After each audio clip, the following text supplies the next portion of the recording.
Okay dear student, जैसे हमें पता है कि कई दिन के बाद 18 जुलाई को राष्ट्रपति का चुनाव और उसके कुछ दिन के बाद उपराष्ट्रपति का चुनाव होने वाला है।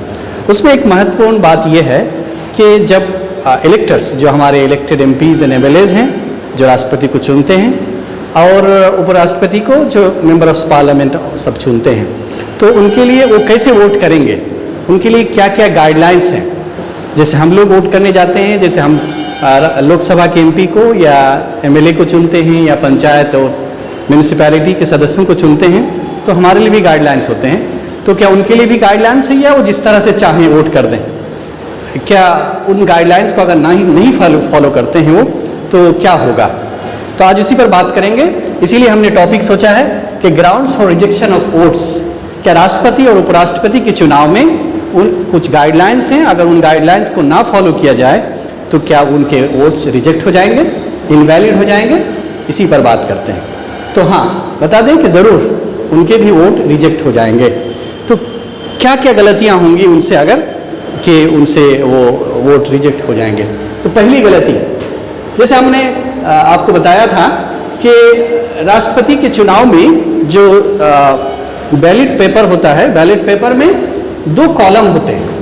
एक कॉलम में फर्स्ट कॉलम होता है, एक दूसरा कॉलम होता है।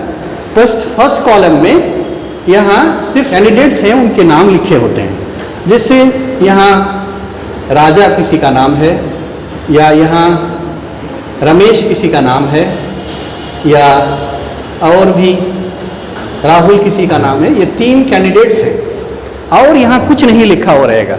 ये ब्लैंक कॉलम होगा जहाँ एक इलेक्टर को या प्रेफरेंसेस देना है कि आप इन तीनों में से किसको नंबर 1 पे रखना चाहते हैं। तो जैसे मैं अगर एक इलेक्टर हूँ तो मुझे रमेश जी पसंद हैं कि मैं चाहता हूँ कि रमेश जी नंबर 1 पर हों, तो मैं यहाँ नंबर 1 दूंगा। और अगर उसके बाद मेरे पास ऑप्शन है, मैं अगर इनको दूँ या ना दूँ, ये मुझ पर है। अगर मैं दे देता हूँ इनको 2, इनको 3 तो ठीक है, अगर नहीं भी देता हूँ तो कोई हर्ज नहीं है। पर यहाँ कंडीशन ये है कि मुझे नंबर 1 किसी एक को देना ही है, क्योंकि मैं चाहता हूँ कि वो मेरी पहली पसंद है कि वो राष्ट्रपति बने। तो अगर मैं किसी को, इनमें से किसी को, मैंने इन तीनों में से किसी को भी नंबर 1 नहीं दिया तो मेरा वोट रिजेक्ट हो जाएगा। मैं किसी को 2 दिया, किसी को 3 दिया, तब भी मेरा वोट रिजेक्ट हो जाएगा। और अगर मैंने तीनों को चाहता हूँ, मैं बहुत अच्छा, मैं सोचता हूँ कि किसी को क्यों नाखुश करूँ, मैंने तीनों को एक एक दे दिया। तीनों मेरे नज़र में सब लोग चाहते हैं, सबको मैं चाहता हूँ कि राष्ट्रपति बन जाए, तब भी मेरे वोट का कोई वैल्यू नहीं होगा, इनवैलिड हो जाएगा। लेकिन कभी कभी मैं ये सोचता हूँ कि इनको 1 दूँ, इन्हीं को 2 दे देता हूँ, इन्हीं को 3 दे देता हूँ, तब भी मेरा वोट रिजेक्ट हो जाएगा, तो मेरा वोट का कोई वैल्यू नहीं होगा। तो ये इस कंडीशन में ये वोट रिजेक्ट हो जाएगा। दूसरे कंडीशन ये है कि जैसे जो हम ये नंबर 1 लिखेंगे, नंबर 2 लिखेंगे, नंबर 3 लिखेंगे, वो किस पेन से लिखेंगे, किस पेंसिल से लिखेंगे, ये बहुत ही महत्वपूर्ण है। क्योंकि इलेक्शन कमीशन ऑफ इंडिया सीधे तौर पर गाइडलाइंस प्रोवाइड करता है कि कैसे कैसे आपको वोट डालना है, क्या करना है। तो जब हम उस वक्त वो एक पेन प्रोवाइड करता है जो वायलेट इंक का होता है। वायलेट इंक का पेन ही से मुझे वो ये नंबरिंग करना है। अगर मैं अपने पेन लेकर जाऊं, जैसे मेरे पॉकेट में पेन है, मैं सोचा कि उस पेन से मैं नंबरिंग कर दूं, या वहाँ और दूसरे किसी ने मुझे पेन दे दिया, उस पेन से कर लूँ। सीधी सी बात है, इलेक्शन कमीशन ऑफ इंडिया ने जो पेन प्रोवाइड किया है उसी पेन से मुझे ये नंबरिंग करना है। अगर मैं उस पेन से ना करूं तब भी मेरा दिया हुआ वोट रिजेक्ट हो जाएगा। तीसरी बात जो और भी महत्वपूर्ण ये है कि किसी को पता नहीं चलना चाहिए कि मैंने किसको नंबर 1 दिया, किसको नंबर 2 दिया, किसको नंबर 3 दिया, किसको क्या दिया। ये सीक्रेट होना चाहिए, क्योंकि सीक्रेट बैलेट है, सीक्रेसी को मेंटेन किया जाना चाहिए। तो अगर मैंने बैलेट में नंबर 1, नंबर 2 जो जिसको देना था दे दिया मैंने, उसके बाद मेरे पड़ोस में मेरे पास जो बैठे हुए हैं दूसरे, उसको मैंने दिखा दिया, कहा कि देखो मैंने ये इनको दिया, तब भी उस सूरत में भी मेरा वोट रिजेक्ट हो जाएगा, क्योंकि मैंने अपनी सीक्रेसी को मेंटेन नहीं किया। मैंने बता दिया कि मैं इस व्यक्ति को वोट दिया हूँ। मेरी पसंद के हैं, तो उस टाइम भी मेरा वोट रिजेक्ट हो जाएगा।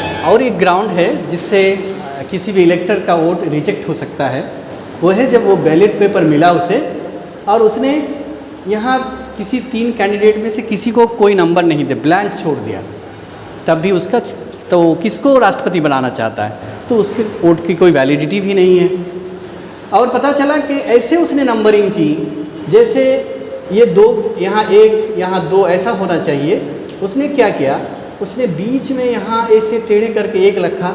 पता नहीं उसने राजा को राष्ट्रपति बनाना चाहा या रमेश को राष्ट्रपति बनाना चाहा, तो ये कन्फ्यूज़न वाला हुआ। क्लियर नहीं है कि वो किसे नंबर 1 प्रेफरेंस देना चाहता है और किसे वो राष्ट्रपति बनाना चाहता है। तो इससे भी जब क्लियर नहीं होगा तो उसका वोट कैंसिल और रिजेक्ट हो जाएगा।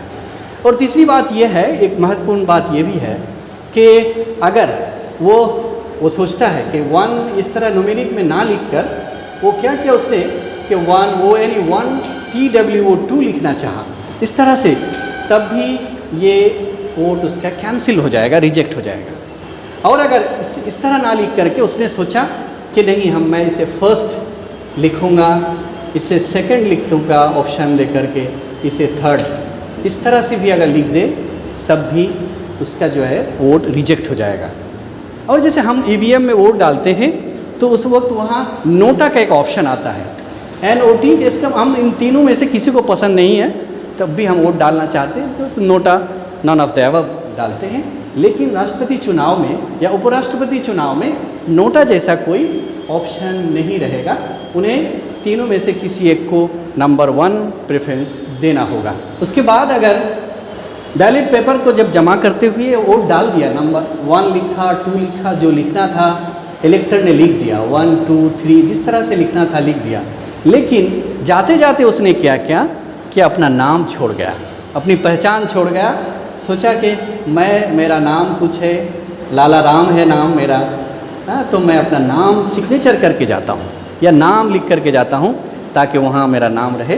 तो ऐसा कोई अगर करता है जिससे अपनी आइडेंटिटी पता चले, पहचान का पता चले, तो उससे भी उसका वोट कैंसिल हो जाएगा, रिजेक्ट हो जाएगा। क्योंकि ये सीक्रेट बैलेट है, सीक्रेसी में आपको ऐसी कोई चीज़ नहीं बताना है जिससे कि आपकी पहचान समझ में आए। तो क्या ऐसा कुछ लोग करते हैं? प्रश्न ये है, क्या ऐसा कुछ लोग करते हैं जो इस तरह की गलतियां कुछ करते हैं? हाँ, आज से नहीं, आज भी करते हैं। और जब पहला इलेक्शन शुरू हुआ है 1952 में, उस वक्त से किया जा रहा है। जैसे अगर हम राष्ट्रपति के चुनाव को देखें तो अभी 2017 में जब राष्ट्रपति चुनाव हुआ था तो 66 लोगों का एरर इनवैलिड हुआ था। इससे पहले जब 2012 में जब चुनाव हुआ राष्ट्रपति का तो उसमें 77 लोगों का वोट कैंसिल हो गया था, रिजेक्ट हुआ था। अगर 77 को देखें तो ऑलमोस्ट % लोगों का वोट रिजेक्ट हुआ था। तो वो लोग हमारे इलेक्टेड MPs एंड MLAs हैं, तब भी उनका। और सबसे मज़े की बात ये है कि जब 2012 में एक बहुत ही भारत के बहुत बड़े फिगर हैं, पॉलिटिकल फिगर हैं, वो एक राज्य के 3 बार मुख्यमंत्री रहे, वो 1967 से वोट करते आए हैं। उनका नाम है मुलायम सिंह यादव। उन्होंने भी 2012 में मिस्टेक की थी और उनका बैलेट पेपर कैंसिल, रिजेक्ट हो गया था उनका वोट। इस तरह से अभी जो हमने इंक की बात की कि पेन जो इलेक्शन कमीशन जो पेन देगा उसी से होना चाहिए। 2017 में हरियाणा में राज्यसभा इलेक्शन में भी 12 से 12 लोगों का वोट रिजेक्ट हो गया था क्योंकि उन्होंने अपना पेन यूज़ किया था। इस तरह से जब 2017 में भी जब कई लोगों का वोट रिजेक्ट हुआ तो हमारे प्रधानमंत्री नरेंद्र मोदी जी बहुत, अगर न्यूज़ देखेंगे तो पता चलेगा कि वो बहुत दुखित हुए थे कि हमारे MPs होकर के छोटी सी चीज़ में गलतियां करते हैं। तो इस तरह की गलतियां उनसे भी होती हैं। इतने बड़े गाइडलाइंस इतने दिन पहले से दिए जाने के बाद भी, ट्रेनिंग दिए जाने के बाद भी, कई बार वोट देने के बाद भी उनसे भी गलतियां होती हैं, चाहे वो सीरियसली हो, डिलिबरेटली हो, अनडिलिबरेटली हो। इस तरह से 12 जो है वोट कैंसिल और रिजेक्ट होते रहे हैं। तो आज के लिए बस इतना ही, फिर दूसरे किसी टॉपिक पे आपसे बात करेंगे। Thank you very much.